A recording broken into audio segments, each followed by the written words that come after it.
Então a empresa é o nosso reflexo. Não adianta fingir, sabe? Ah, o dono tá esgualepado, mal, cansado, sabe? E a empresa dele tá bem. Não, isso é impossível de acontecer, mesmo que ele tenha uma equipe forte do lado dele.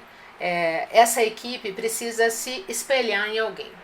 E se a sua equipe percebe essa fragilidade em você, essa exaustão extrema, essa falta de esperança, fatalmente eles vão cair também nessa desesperança, nessa coisa de achar que não tem saída, que não importa o que eles façam, os resultados serão os mesmos. Então vamos lá, partindo dessa premissa que a sua empresa é um reflexo de você, dono, existe uma outra premissa que diz que para ter sucesso, tudo começa como você pensa, com os seus sistemas de vida e com os seus processos. Então vamos entender isso antes de cair no passo a passo que deve ser feito, ok? Vamos entender primeiro como a gente funciona, né? Como a gente pensa, né? Não adianta a gente achar que o nosso racional toma conta de tudo, porque o que nos rege é primitivo, certo? Então, se você não se vê como um empresário de sucesso, se você não se vê como uma pessoa, como um líder de verdade, dificilmente isso vai refletir nos seus negócios. Então, você precisa ajustar como você pensa que deve ser a sua carreira, que deve ser a sua vida, que deve ser o seu negócio, ok? Segunda coisa, os seus sistemas. Né? Todos nós temos sistemas. Né? Então, já ouviram aquela expressão, fulano de tal é muito sistemático? Ai, fulano é chato, é muito sistemático? Pois é, todos nós somos sistemáticos. Uns mais, outros menos. E que bom que a gente é sistemático, né? Quem tem um sistema, normalmente os mais sistemáticos são aquelas pessoas que sabem o que deve ser feito. São aquelas pessoas que têm uma clareza, que começam e terminam as coisas. Então, primeira coisa é o que a gente pensa, segunda coisa são os nossos sistemas. E por fim, são os processos, ok? E aqui eu não vou entrar em processos da empresa ainda. Vou falar sobre processos, a gente está falando primeiro do dono e como isso reflete na empresa. Esses processos internos nossos funcionam da seguinte forma. Como que a gente processa as coisas? Quanto tempo você leva para se recuperar quando você cai? Né? Quanto tempo você leva para aprender algo? Você é aquela pessoa que aprende com os erros dos outros? Ou você precisa cair, precisa acontecer com você algo de grave para você pensar, poxa, não vou fazer isso de novo porque isso não é legal. Né? Então tudo tem a ver com os seus processos. Como você aprende, como você lida com as situações do seu dia a dia. Mas agora sim, vamos mergulhar no tema. O que eu quero dizer com executar tudo o que deve ser feito? Né? As pessoas, via de regra, gostam de ter um plano. Quem não gosta de saber o que deve fazer? Né? E aqui, quando eu falo no ambiente empresarial, dentro dos nossos negócios, eu estou falando de processo. Quem tem uma empresa processuada, quem tem processos bem definidos para tudo dentro da empresa, normalmente tem funcionários mais seguros, que sabem o que deve ser feito. Né? Eu tenho uma coisa que o meu marido fala sempre, que adoro, ele fala assim, eu adoro quando o plano dá certo. Né? Ele é esse cara sistemático também, que gosta, sabe, de começar e terminar as coisas. E eu me considero também uma pessoa sistemática. Então, nisso, a gente, assim, entende os limites de cada um e se respeita e percebe que isso é uma qualidade e não um defeito. Vocês já ouviram falar isso? Que tá mais para... As pessoas acham que ser sistemático tá mais para um defeito do que para uma qualidade. No meu entendimento, isso é uma qualidade. É ter sistemas bem definidos para a sua vida e para os seus negócios. Então vamos lá. Quem tem processos bem definidos, normalmente tem um plano. Né? Aquela pessoa que gosta de seguir um plano. Eu assisti recentemente essa semana um filme o nome é King Richard. Conta a história das irmãs, das tenistas. Se o Júlio tiver aí ainda, o Júlio vai gostar de ouvir essa, deve ter assistido já. Que conta a história da Serena Williams e da irmã dela, Venus, e como elas começaram. E ali mostra que a pessoa fundamental para elas se construírem, para elas chegarem onde elas chegaram, foi o fato de que o pai delas cuidou muito bem dessa questão, foi um perfeito coach, né? Aquela pessoa que estabelece um plano e que conseguiu ensinar muito bem para as filhas, para todas as filhas, que quem tem um plano tem tudo. Quem não tem um plano tá enrolado. Então, no filme tem uma cena, e quem me acompanha sabe que eu falo muito sobre isso também. Tudo bem, Volney? Seja bem-vindo. Eu falo muito nos meus vídeos de ter um diário, né? Um journaling, que é anotar tudo, as coisas que acontecem com você no dia e planejar o seu dia seguinte. E tem uma cena no filme que é muito bonitinha, que antes de dormir, ele vai dar boa noite para as filhas e diz: e aí, gente, vamos dormir, tá tarde, amanhã vocês acordam cedo. Vocês já escreveram no diário de vocês? Vocês já fizeram o plano para amanhã? E aí todas elas dizem que sim, e depois disso ele dá boa noite, apaga a luz e vai para a cama. Então, quando você consegue plantar isso na cabeça de uma criança, de um jovem, eu tenho certeza que esse adulto vai ser aquele adulto sistemático, aquela pessoa que tem sistemas e que segue os seus sistemas, né? Que tem regras pessoais, internas, e que não quebra as suas regras. Então, esse é um filme que eu recomendo bastante. É King Richard, o nome. Tem assistir na Amazon. Então, vamos lá. As pessoas confundem fazer o que deve ser feito com fazer o que precisa ser feito. E agora a gente vai falar um pouquinho sobre a diferença disso. Parece a mesma coisa, mas não é. O que deve ser feito é tudo que eu estava explicando até agora. É algo que foi planejado antes, né? Algo que foi arquitetado. Então, é muito simples de ver esse passo a passo, né? O que eu devo fazer primeiro, o que eu devo fazer em segundo, né? O que isso acarreta, quais são as consequências, enfim, eu tenho um passo a passo do que fazer e torna tudo muito mais simples. Então, o que deve ser feito é isso, é o que está planejado. Agora, o que precisa ser feito, normalmente, é uma ingerência. É algo que alguém pecou. Alguém deixou de fazer e gerou uma urgência. E tudo que é urgente não nos aproxima da vida de dono. Não nos aproxima de sair do operacional, de ter uma vida mais tranquila, né? Quem vive de urgência é bombeiro, né? Apagando incêndio, aquela pessoa que ela é requisitada o tempo todo, então ela não consegue sentar na cadeira dela, na mesa dela, para fazer um relatório que seja, porque ela está sendo chamada o tempo todo, ou na cozinha, ou no atendimento, ou por fornecedor, enfim, tem sempre algo que a interrompe e faz ela sair da tarefa que ela deveria estar fazendo, né? Então, normalmente, quem é viciado em fazer o que precisa ser feito, é alguém que deixou de fazer algo que deveria ser feito. E deixa eu dar um exemplo prático do nosso dia a dia, que acontece no meu restaurante e que deve acontecer no seu restaurante também, no seu bar, na sua lanchonete. Vamos dizer que eu chego no restaurante 5 horas da tarde, né? Olá, Natan, seja bem-vindo. Chego no seu restaurante 5 horas da tarde. Aí tá lá o seu chefe de cozinha, né? Ou tá lá o líder da sua cozinha picando loucamente uma carne que deveria ter sido picada no início. Oi, Luciano. Isso aí, chegou apagando já. E tá lá o seu chefe de cozinha ou o seu líder picando uma carne que deveria ter sido feito no início do plantão, no início dos trabalhos, e tá ali fazendo isso 5 horas da tarde, numa hora que ele deveria estar levantando o estoque para atender a demanda que começa às 6 horas da tarde.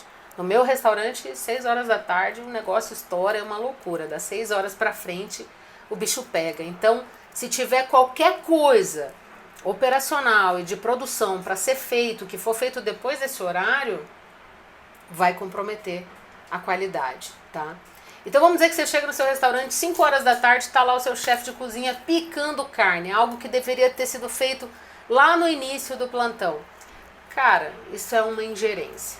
E aí você vai perguntar, né, claro, você vai perguntar lá pro seu chefe de cozinha, pro seu líder da cozinha, cara, mas você tá picando carne agora, são 5 horas da tarde, isso não é hora de estar fazendo isso tinha que estar pronto há horas. Aí o seu chefe, o seu líder lá vai dizer, olha,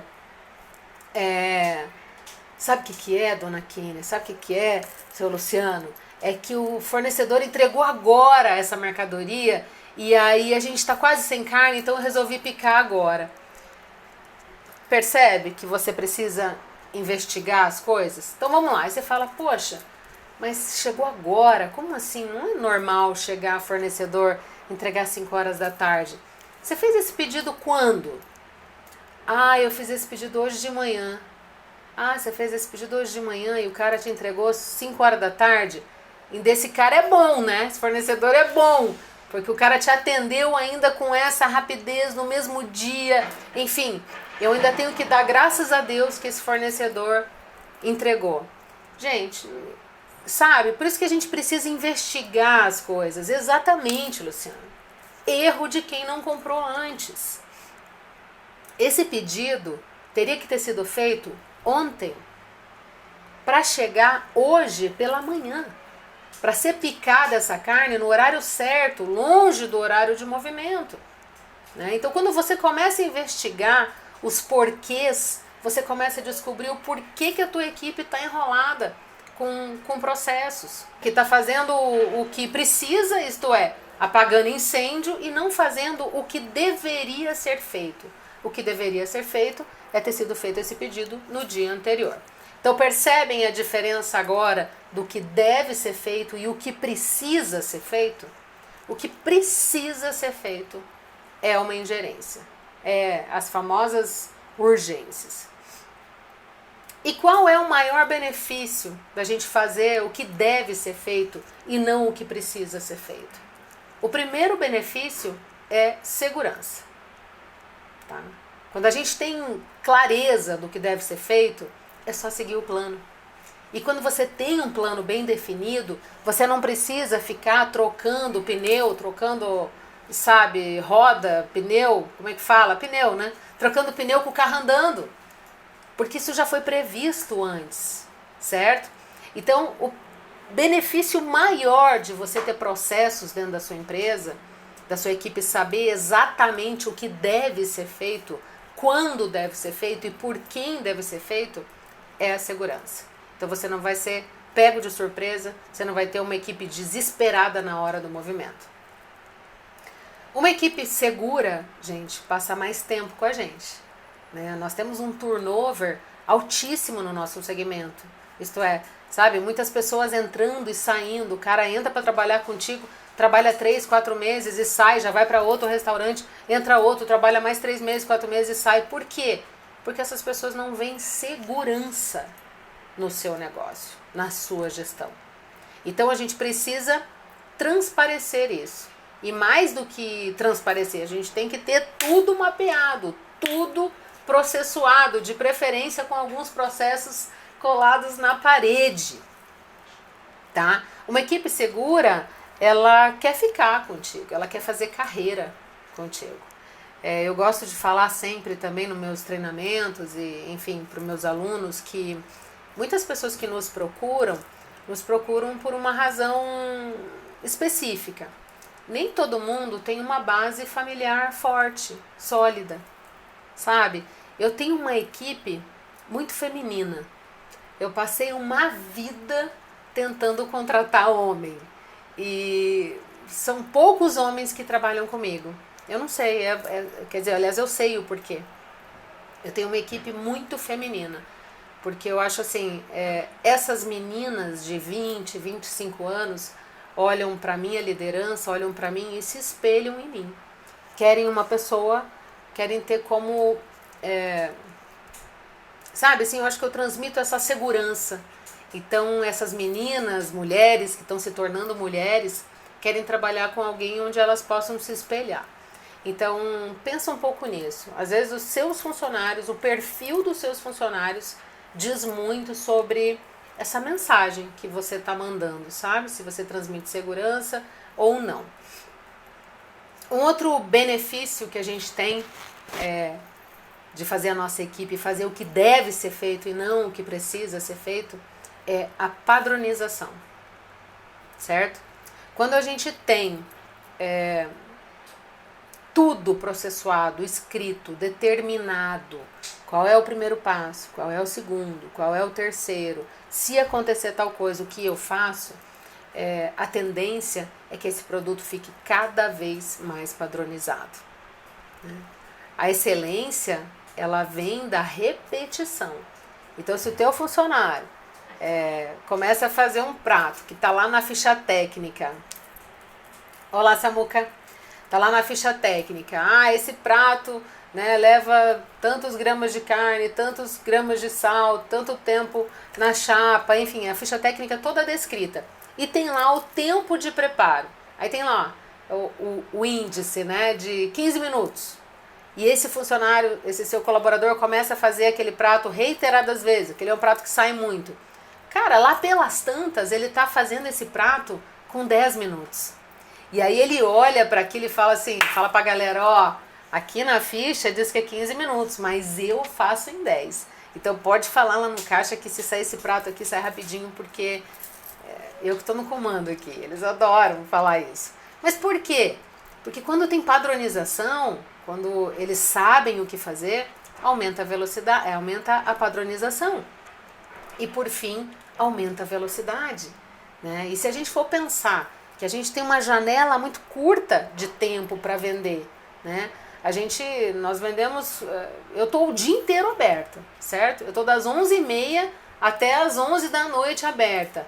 Mas as pessoas, eu vendo mesmo do meio-dia até as 2h e depois das 6 até as 10h. Então, quer dizer, a janela de tempo que a gente tem para vender é muito pequena, né? Claro que durante o dia fica ali pingando uma vendinha ou outra, mas o forte, o rush mesmo, acontece nessas duas janelas. Então a gente precisa ter velocidade. O cara não pode ir no seu restaurante e levar 40 minutos para receber o pedido dele. Esse cara vai ficar puto, vai ficar doido, vai sair de lá reclamando. Vai dizer, olha, comida boa, bacana, mas, cara, vai com tempo lá. Se você for lá com pressa, você vai sair com... Ou você sai com fome ou você vai ter que esperar. E por fim, o maior benefício, né, um dos maiores benefícios é o lucro, que eu acredito, tenho certeza absoluta que todos aqui estão em busca do lucro. Nós somos empreendedores, nós somos da iniciativa privada, nós temos negócio para ter resultado, para ter lucro, não temos uma ONG. A gente está aqui, claro, para colaborar, para fazer essa roda girar. A gente entende que o Brasil, quem mantém mesmo esse país são os micro e pequenos empresários, mas a gente tem que pensar na saúde financeira do nosso negócio. Então, o lucro não pode perder da sua vista o tempo inteiro. E eu falo, tem muitos vídeos que eu falo sobre isso, sabe? Se não for para ganhar dinheiro, melhor nem sair de casa. Tem pratos que a gente, sabe, assim, por que mantém isso no seu restaurante? Porque um cliente gosta, uma meia dúzia de clientes gosta e não te dá lucro. Então, elimina. Mas eu tenho muitos vídeos falando sobre isso. Só para finalizar a ideia do lucro. E agora quero dizer para vocês que eu tenho muito claro qual foi o momento na minha vida que houve essa ruptura. De quando eu comecei a realmente processuar tudo dentro da minha empresa e dar essa segurança para os meus funcionários deles saberem o que precisava ser feito. Olha, em uma das minhas lojas, já cheguei a atender, em uma das lojas, mais de 400 pessoas. Então, eu não preciso dizer que era um caos na terra, era uma loucura, movimento extremo. Então, a produção era feita conforme a demanda, ia acabando e ia fazendo, ia acabando e ia fazendo. Então, quer dizer, eu vivia na mão dos meus funcionários. Eu dependia do julgamento deles, de entenderem a hora que alguma coisa deveria ser feita, certo? Então, eu tinha essa instabilidade o tempo todo. E aí você confiar no julgamento de um funcionário que vai fazer, sei lá, a gente produzia de 200 quilos de carne, sabe? Vou fazer frango, 200 quilos de frango. Então não dá para errar. E aí eu ficava à mercê do julgamento desse funcionário, que ia fazer lá a previsão dele e ia fazer a produção dele. Se vender, parabéns. Mas e se na semana seguinte o movimento fosse fraco, fosse ruim? O que eu ia fazer com esse estoque todo? Certo? Eu tenho lá 4 freezers dentro da loja, mas essa era uma loja em shopping. Então, quer dizer, o espaço físico é limitado. Então, não tinha nem onde estocar tudo isso, se o meu movimento não fosse condizente com o que o meu funcionário produziu. Então, gente, isso tem mais ou menos uns 10 anos. Foi quando eu separei a cozinha, eu chamo de cozinha industrial, né? Foi quando eu comecei a fazer toda a produção do meu restaurante separada da loja do shopping e da loja do centro. Eu tirei toda a produção de dentro da loja. E aí criei um ciclo produtivo. Então, quer dizer, os funcionários não tinham mais que dizer: ah, dona Kênia, tá acabando o frango, ah, dona Kênia precisa comprar tal coisa. Não, eu precisei fazer todo um levantamento. Sabe aquela coisa de precisa. O precisa é aquilo que eu falei, é algo que não está seguindo o plano, né? É urgência. O que precisa é urgência. Então, quando eu separei a minha cozinha, quando eu comecei a ter ciclo produtivo, eu comecei a trabalhar de forma mais profissional. Eu comecei a ter resultados de verdade. Porque ali eu conseguia olhar no meu sistema. Ah, como é que foi minha venda? Poxa, minha venda, vou analisar o mês passado, né? Então, nós estamos em janeiro agora, vou analisar o mês de dezembro. Vamos dizer que se fosse agora, vou fazer essa análise hoje. Tá, hoje é dia 18 de janeiro, então eu vou avaliar como é que foi o meu mês de dezembro.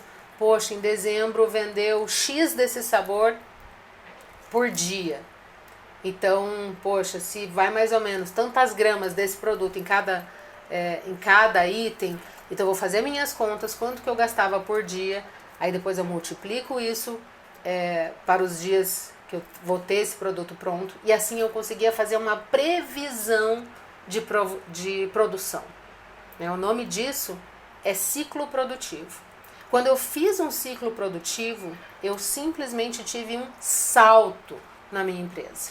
Eu comecei a ver a cor do dinheiro, porque vocês concordam comigo que no nosso segmento tem muito isso, né? Quando tá tudo bem, quando tá vendendo gostoso, quando tá tudo lindo, quebra um equipamento. Ou precisa de uma manutenção. Ou você precisa comprar mais um forno. Ou você precisa demitir alguém. Ou você recebe uma trabalhista. Enfim, tem sempre alguma coisa que te tira o sossego, a paz de espírito ali do seu fluxo de caixa. Então, quando você começa a ter um ciclo produtivo, e eu recomendo que vocês façam esse ciclo para 10 dias, tá? A gente tem que ter produção para uma semana, no máximo, né? Eu sempre penso produção para uma semana. Mas você deve levar em consideração aí uns 3 dias de margem de segurança. Porque vamos que, sei lá, dá um movimento extremo e você não estava preparado, então você tem essa gordurinha para não te colocar nessa zona de desespero e ter que, sabe, acontecer igual o exemplo que eu dei antes, de ter que fazer um pedido às pressas, estressar o seu fornecedor, fazer o seu fornecedor, fazer uma entrega fora de rota, enfim, e depois bota a tua equipe para, sabe, não tem necessidade disso. Faz as suas contas para uma semana, o que você precisa ter produzido para uma semana. Claro que assim, né, gente, estou falando de itens que você possa produzir antes. Eu tenho muitos pratos que são finalizados no dia a dia, o tempo todo. Mas os recheios são todos pré-prontos. Prontos porcionados, embalados, etiquetados, tudo certinho ali no freezer para minha equipe só, poxa, vai começar o plantão. Não é nem começar o plantão. A equipe que faz o fechamento já tira do freezer tudo que a equipe do dia seguinte vai utilizar na hora do almoço. Então, mas por que tem tudo isso? Porque tá mapeado, porque tá escrito, tá colado na parede. O funcionário não tem que pensar. Se é segunda-feira, ele vai dizer, olha, eu vou tirar 5 quilos de queijo, vou tirar mais 5 quilos de carne, mais, entendeu? Mais 50 quilos de carne e por assim vai. Porque ele tem tudo documentado, não precisa pensar. Então, fechamento, qual é a rotina do fechamento? Tá lá colado na parede. Desligar todos os equipamentos, desligar o gás, tirar os insumos para a equipe que vai fazer a abertura de loja. Enfim, eu vou falar mais sobre isso numa live específica, onde eu vou ensinar a fazer processos, tá? Mas aqui foi só umas dicas rápidas aí de como fazer esses processos para o seu dia a dia. E o que acontece se isso não for feito? Se isso não for levado à risca? O que acontece é muito simples. Donos estressados, exaustos, desesperados, que vivem na mão de funcionário, arrependidos, né? O cara que abre um negócio e é feliz durante um tempo. Nossa, o que você faz? Eu sou empresário. Aí ele fala todo feliz que ele é empresário. Mas depois de algum tempo ele já começa a se ressentir do negócio. Por quê? Porque ele vive na zona de desespero. E aí a única coisa que passa pela cabeça dele é passar no posto de gasolina, comprar 5 litros de gasolina, né? E acionar o seguro. Ai, ai. Que humor negro, né? Gente, e aí quando a gente fala, de novo, que a empresa é o reflexo do dono, se esse dono está desesperado, sem esperança, exausto, com certeza a equipe dele também está assim. Com certeza o negócio dele não está prosperando. E eu tenho falado muito nas lives que 89% das doenças advêm do estresse. Se esse dono está nesse estado de espírito, não preciso dizer que ele está estressado. E o estresse leva à doença. Mas vamos lá, para finalizar, que a gente já está batendo esse papo aqui, já tem uns 40 minutos. O que fazer, né? Por onde começar? Se você está me ouvindo e está pensando, cara, mas como é que faz isso?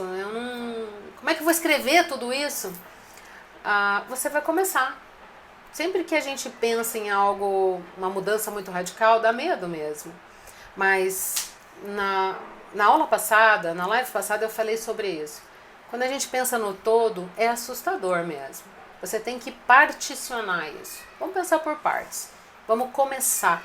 Não tem uma força, não tem um movimento mais forte do que o movimento de começar. Então começa fazendo um processo por dia. E se eu puder te dar uma sugestão, faça o processo de recebimento. Começa pelo processo de recebimento. E eu vou te dar um spoiler aqui, mas eu quero fazer uma live, uma aula só sobre isso. Só sobre como processuar um item, né? Uma das tarefas da sua empresa. Oi, Débora, bem-vinda. Vamos começar pelo recebimento. Se você não tem um processo de recebimento bem desenhado, sua equipe vai receber a mercadoria de qualquer jeito, de acordo com o humor dele, de acordo com o movimento do seu restaurante, enfim, ele vai fazer recebimentos da maneira certa e recebimentos da maneira errada. Então vamos lá, se você tiver um processo para isso, vai estar lá, qual a primeira coisa que se faz quando tem um recebimento no restaurante? Poxa, vou conferir a nota fiscal. Essa nota fiscal está no nome de quem? Né? Veio no nome de quem? Eu já vi, como eu tive loja em shopping mais de 16 anos, eu já vi funcionário receber mercadoria no restaurante que era a mercadoria do vizinho. Quer dizer, esse funcionário que fez esse recebimento, ele não leu essa nota fiscal. Porque não é possível, o funcionário não sabe a razão social da empresa que ele trabalha, né? Então, Vamos lá, vamos fazer o processo. Primeira coisa, conferir a razão social da nota fiscal. Né? Segundo item, vou contar todos os itens que eu comprei. Terceiro, vou verificar a temperatura. Pô, se eu estou comprando um queijo, ou se eu estou comprando... Oi, Patrick. Se eu estou comprando um queijo, se eu estou comprando uma carne... Pô, eu vou receber isso sem verificar a qualidade, sem saber se chegou na temperatura adequada, né? Se não está legal essa mercadoria, ela não pode nem ser recebida. Então, a minha equipe tem um protocolo para seguir, né? Que carimba na própria nota fiscal e ali ele já anota a temperatura. Mas aí vamos lá, outro item. Qual é o nome do entregador? E aí você está pensando, pô, Kênia, mas para que precisa do nome do entregador? Claro que sim, né, gente? Se der qualquer BO, qualquer problema com essa entrega, você tem o nome do entregador. É mais fácil quando você vai ligar na empresa e dizer, olha, o fulano de tal chegou aqui com a minha mercadoria, não estava na temperatura ideal ou chegou faltando vários itens. Enfim, você tem dados para resolver aquela situação. Senão você vai ligar e vai falar, a mercadoria chegou errado. Ah, ok, que horas? Né, que é o próximo item que eu vou te falar agora. Nome do entregador, que horas foi feito esse recebimento? Nome do seu funcionário. Pô, você tem lá 5, 10 funcionários. Aí a pessoa recebe essa mercadoria e você não sabe quem recebeu. Então precisa pôr o nome dela ali também. Enfim, tudo isso são informações que você vai construir um documento e colar na parede. Como fazer recebimento. Então, seu funcionário, na hora que vai chegar, vai receber a mercadoria, ele não tem que pensar. Quem tem que pensar, meu amigo, minha amiga, empresário, empresária, são vocês. Funcionário precisa executar, certo? Ele precisa saber o que deve ser feito. Então, você vai pensar, você vai escrever tudo isso. E, ai, Kênia, mas eu não tenho tempo, que hora que eu vou fazer isso? Na hora, mas isso você já deve olhar na hora do recebimento. Sim, Luciano, mas vamos pensar que você não está no restaurante. E aí alguém da sua equipe vai receber, né? Então essa pessoa tem que estar bem orientada e saber exatamente o passo a passo que ela deve fazer para fazer um recebimento adequado. Né? Mas aí beleza, botou a mercadoria para dentro, já fez todo esse passo a passo. Agora tem a segunda parte, né? Funcionário, será que o funcionário sabe que caixa de papelão não pode entrar no estoque? Né? Será que o funcionário sabe que caixa de papelão não pode ir para o freezer? Isso, ele deve ter um parâmetro para fazer no momento. Perfeito, esse é o parâmetro, certo? Esse é o documento que você deve fazer e colar na parede. Como fazer recebimento. Então, nós já estamos na segunda parte, certo? Então vamos lá, já recebeu a mercadoria, já sabemos o nome do entregador, que hora chegou, a temperatura, tudo bacaninha, o nome da sua empresa mesmo, não é do vizinho, tá tudo beleza. Agora tá na hora de guardar essa mercadoria, né? Será que seu funcionário sabe que não pode levar caixa para dentro do freezer ou para dentro do estoque? Né? Será que seu funcionário sabe que ele precisa etiquetar essa mercadoria? Será que seu funcionário sabe que precisa ser feito o sistema Pepsi? Lembra? Primeiro que entra, primeiro que sai. Por isso deve orientar para que ele não receba. Então, Luciano, mas tudo que eu estou falando aqui é para a gente parar de ter que estar falando o tempo todo. É por isso que a dica final que eu estou dando aqui, a minha orientação é escreve. Documenta. Tudo que a gente escreve, a gente documenta, tem mais chances de virar realidade. Então escreve isso, cola na parede e cobre que isso seja executado. Fala, produção. Tá? E principalmente, a minha produção aqui está me lembrando aqui, e o que isso tem a ver com os seus funcionários fazerem o que deve ser feito. Gente, lembra que eu expliquei lá no início da live? Uma coisa é fazer o que precisa ser feito, outra coisa é fazer o que deve ser feito. Quando você tem isso processuado, colado na parede, como fazer um recebimento, a sua equipe vai saber o que deve ser feito. E não o que precisa ser feito às pressas, correndo de qualquer jeito. Certo? Vou te dar outro exemplo. Quer perceber a força disso, a mágica disso? Pô, hoje é terça-feira. Hoje, faça isso hoje. Papel e caneta aí. Escreve uma rotina de faxina. Tá? Toda quarta-feira, vamos falar que você vai escrever a rotina para eles de amanhã. Toda quarta-feira é dia de faxina, certo? Meu avô falava, escreve no papel de pão, mas escreve. Exatamente! Seu avô, pessoa sábia, tem que escrever. Não tem jeito, só falar. O processo verbal, gente, ele é muito frágil. Ele se perde muito rápido. Ele é passível de interpretações. Se eu falo alguma coisa aqui, eu falo aqui, para meu produção aqui, pega o copo d'água para mim, porque eu tô com pressa. Aí ele pensa assim, poxa, que grossa. Não poderia ter dito, por favor, pega um copo de água para mim. Então, entende? Tudo é interpretação, tudo é o momento, tudo é a entonação que a gente fala. Agora, o papel não tem emoção, camarada. No papel não tem interpretação, é o que está escrito ali. Número 1, receber a mercadoria, conferir o nome a razão social da empresa, né? Número 2, nome do entregador. Cara, não tem interpretação nisso, é seguir o passo a passo. Mas vamos lá, tava te dando uma tarefa para você fazer hoje. Escreve uma rotina para sua galera aí de faxina toda quarta-feira, tá? Tô falando quarta-feira, mas se você achar que a tua quarta-feira é fortona de movimento e a tua quinta é mais tranquila, faz para quinta. Mas escreve aí uma rotina de faxina. Quando eu falo faxina, no meu entendimento, Kênia falando, eu penso, cara, tem que lavar o teto, tem que lavar as paredes, tem que lavar o chão, tem que tirar tudo da geladeira, tem que lavar a geladeira, tem que tirar todos os potes da geladeira, sabe? Trocar todas as etiquetas, ver o que tá bom, o que não tá bom, enfim. Isso é uma faxina.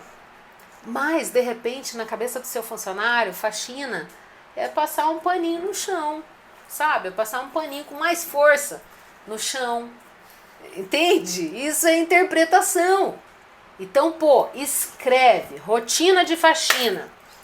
Número 1, lavar o teto. Número 2, lavar as paredes. Número 3, lavar as bancadas, os equipamentos, as geladeiras. Número 4, lavar o chão. Sabe? Para que eles entendam que existe um início, um meio e um fim. Porque senão você chega lá, a galera tá lá com o esguicho ligado, né? O meu povo gosta de lavar as coisas com mangueira, com esguicho.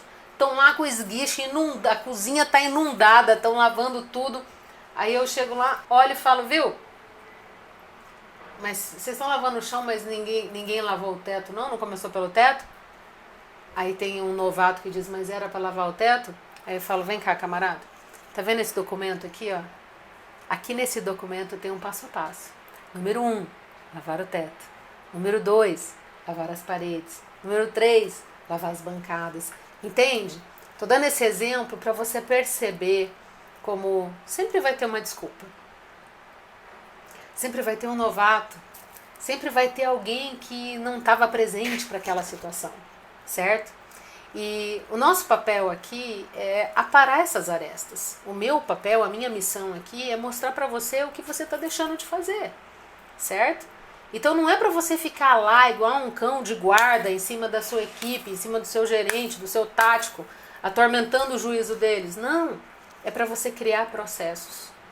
É para você escrever tudo, documentar tudo, cola na parede, faz uma apostila para que a sua equipe saiba o que deve ser feito e não o que precisa ser feito correndo às pressas o tempo todo, certo? E antes que você pense assim, meu Deus, Kênia, mas isso é muito difícil, tem que fazer todas as fichas técnicas, tem que fazer todos os processos e todos os procedimentos. Olha, difícil é ficar falando a mesma coisa todo santo dia. Difícil é não ter dinheiro para pagar os boletão que a gente tem para pagar. Difícil é chegar o dia do aniversário do seu filho e você não poder dar o presente que ele quer. E eu posso continuar aqui. Posso passar o resto da tarde aqui. Porque você tem que estar lá o tempo todo, vigiando, sabe? Ajudando, falando reiteradas vezes. Isso é difícil. Pega papel e caneta. Não tem tempo para sentar na sua máquina lá, ó, para digitar tudo. Faz que nem o Luciano falou aqui. Cara, escreve igual o avô do Luciano, ó, homem sábio. Escreve num papel de pão, mas escreve o que deve ser feito. Porque aí você vai ter uma equipe segura, que sabe o que deve ser feito e vai fazer. Porque como eu gosto de falar sempre nos meus vídeos, nós, seres humanos, gostamos de saber o que tem que ser feito. A gente gosta de previsibilidade. A gente não gosta de ser pego de surpresa, certo? A gente quer trabalhar no controle. E por mais que você pense assim, poxa, mas eu não... como é que faz? A gente não controla tudo. Cara, a gente não controla tudo, mas você se controla e você pode controlar a sua empresa. Vamos trabalhar em cima do que você tem realmente controle. Se não tem ficha técnica, pode fechar. É isso aí. É difícil. Eu fico pensando assim, mas Luciano, tem muitos restaurantes que trabalham, que operam sem ficha técnica. Muitos, mas muitos mesmo. E esse é aquele cara que não vê a cor do dinheiro. É aquele cara que trabalha, que não consegue sair do operacional, sabe? Que mora dentro do próprio restaurante, que só falta ter uma cama para ele lá, porque ele não tem ficha técnica e porque ele não tem processos. Eu vou estar falando aqui como você pode ter a vida de dono. Quais são as ações que te aproximam de ter uma vida livre do seu negócio, de não ser um prisioneiro, sabe? De não ficar arrependido de ter aberto o seu negócio. A gente vai estar se aquecendo e falando aqui sobre os problemas do setor, sobre como a gente pode reverter essa situação e fazer o melhor dessas adversidades que têm surgido. Cada hora é uma coisa. E eu também quero estar aqui à disposição para falar dos assuntos que sejam pertinentes para o negócio de vocês. Então, me mandem mensagem, porque isso ajuda muito na pauta. Eu adoro receber, sabe? Eu acho que eu tô aqui, eu tento elencar os problemas que eu percebo no mercado, as oportunidades que eu percebo no mercado, mas de repente está acontecendo alguma coisa específica aí no seu negócio ou na sua cidade e eu vou adorar contribuir nesse sentido. Então, muito obrigada pelo tempo de vocês, por estar aqui comigo. Eu tenho certeza que todos vocês têm muito o que fazer da vida de vocês e eu fico muito honrada de poder ter vocês aqui comigo para falar desse assunto que é o meu assunto favorito, que é o empreendedorismo e como tirar esses heróis e essas heroínas do operacional de uma vez por todas. Um beijo